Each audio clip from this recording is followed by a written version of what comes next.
Welcome to Power Dimension Ministries International. Kube ngathi ubusubona ukuthi breakthrough yakho nayo bese uNkulunkulu angakuthatha ngiyise kuyona. uNkulunkulu akuhambise ezinye indlela ngenhlobo yokuthi ufuna ukufundisa wena naye. Ufuna ukufundisa i-relationship, ukumaintain i-relationship naye. Bese uNkulunkulu ayikhombe ngenye indlela. And then because when you have seen your breakthrough, bese uNkulunkulu uyangibambezela, he is delaying my breakthrough. Bese uyakhononda uNkulunkulu. uNkulunkulu akamfuni umuntu okhonondayo. uNkulunkulu akamfuni umuntu okhonondayo. Ubozwa ngisho uJesu uma efundisa ngomnikelo, uthi uNkulunkulu uyakuthanda umuntu onikele ethokoza. Because yonke into yenza uNkulunkulu ufanele uyenze uthokozile. Ungayenzi ukhononda, ukhala in your heart.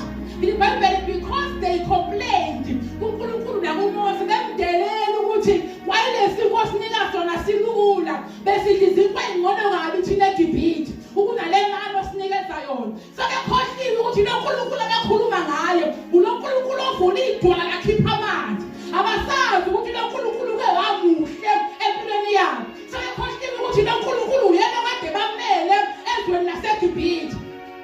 Ngoba kuyenzeka umuntu ahamba khohlwa. Ahamba umuntu akhohlwe nje.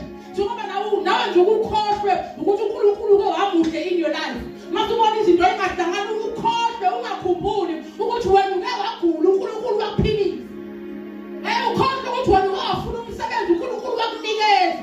Ukabe nawathanda ukukhulula umzali uNkulunkulu wamphilisa. Usukhohliwe ngokuhle okwenziwe uNkulunkulu. Usukhumbula lokho okubona manje.